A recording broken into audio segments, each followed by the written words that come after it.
Are you experiencing frustration at not being able to read the handwriting on an ancient document? Does it seem illegible to you? It might not be. Today on the Ancestral Findings Podcast, I'll show you how to unlock its secrets and improve your family tree.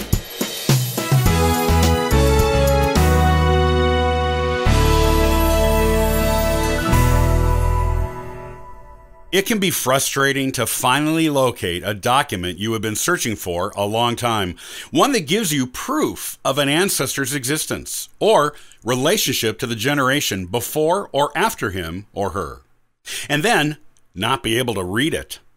Whether you find the original text and the handwriting is almost impossible to decipher, or you find a smudged, low-quality image of the document on microfilm, microfiche, or online, do not despair. You can still get the information you need from that document. These are some tips you can use to decipher the seemingly undecipherable. While there are some locations that will let you look at and even touch ancient documents, those places are few and far between. The keepers of those documents are, naturally, concerned with maintaining the integrity of these valuable primary sources preserved from deep in history. You are far more likely to come across photographed images of these documents on microfilm or microfiche. The images on these mediums vary widely in quality, as their clarity depends on the actual handwriting on the documents and who photographed them. Before the days of digital imaging with scanners and cameras on phones, which produce almost uniformly clear pictures, the photos of ancient documents were taken with 35mm film, which requires just the right amount of distance and exposure to make the photos clear and readable. The person doing the photographing required a high degree of skill to make good images, and not every photographer was as skilled as the next.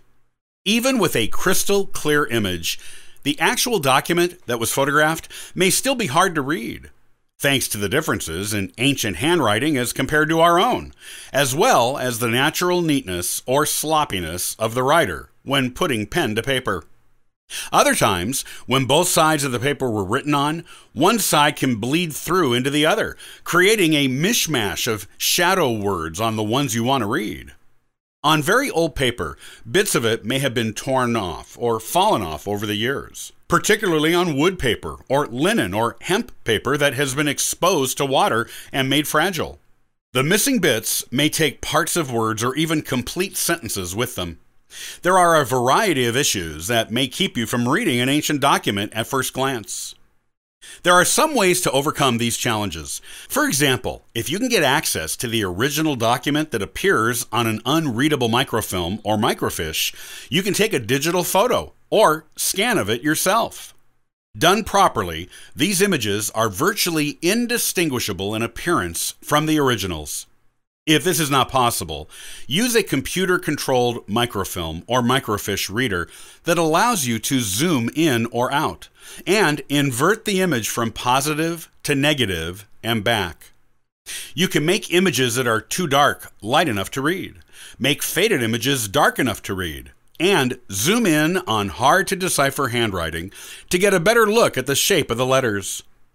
Many archives are now moving towards the use of computer-controlled microfilm and microfiche machines, which makes your chances of finding them higher than it used to be.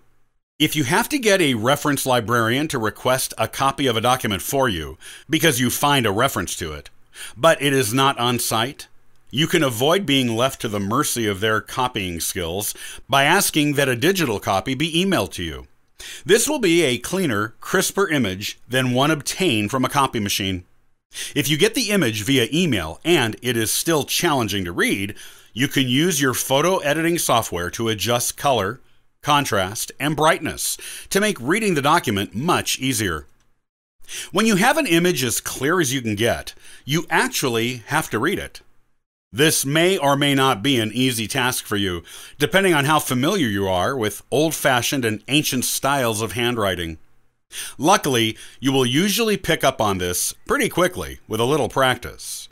The more ancient documents you read, the easier subsequent ones will be to read. In fact, some ancient documents such as deeds, contain such standard wording that reading them becomes almost second nature the more of them you discover. You can also get an idea of what type of record you're looking at by the words in it. For example, rude, which is an old unit of measurement, would not be found on a birth, death, or marriage record, but it may be found in a deed, will, or tax record. A quick tutorial on ancient abbreviations, which you can find online with a simple Google search, will go a long way in helping you read these documents. Abbreviations were used liberally in old documents. In fact, people who lived 2 or more centuries before us used way more abbreviations than we use today. They might abbreviate just about anything. Look for commonly used abbreviations of legal words and names to help you navigate the wording of the document and discover its meaning. A good technique is to transcribe the parts of the document that you can read onto a piece of paper or type it into your computer. Once you have everything you are able to read in front of you in plain text with which you are familiar, with lines added to represent the words you can't read on the document, you may be able to interpret the missing words just by placing them in the context of the rest of the document. Be sure to transcribe words you can only partially read and write them down exactly as you find them. They may begin to make more sense once you see them in the document as a whole on your word processing program. Remember, everyone had different handwriting back then, just as they do today. Once you are familiar with one person's writing, such as how they make certain letters and what abbreviations they like to use, you will soon be able to read anything they have written. However, ancient documents had many different authors. Once you've gotten used to one writer's handwriting, you will soon have to learn the peculiarities of another one's. It is just the nature of genealogy. After a while, it may become like solving a puzzle for you and become a fun challenge. After all, you are a puzzle solver by nature as a genealogist. Interpreting old handwriting is just another puzzle to solve. It can be enjoyable. Some genealogists who offer their services to others enjoy it so much, they make interpreting old handwriting their specialty. You may too.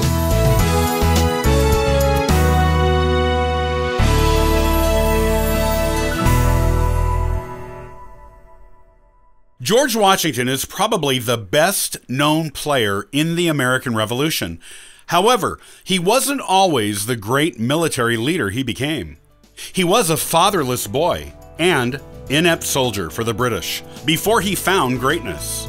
Join me the next time for this fascinating story.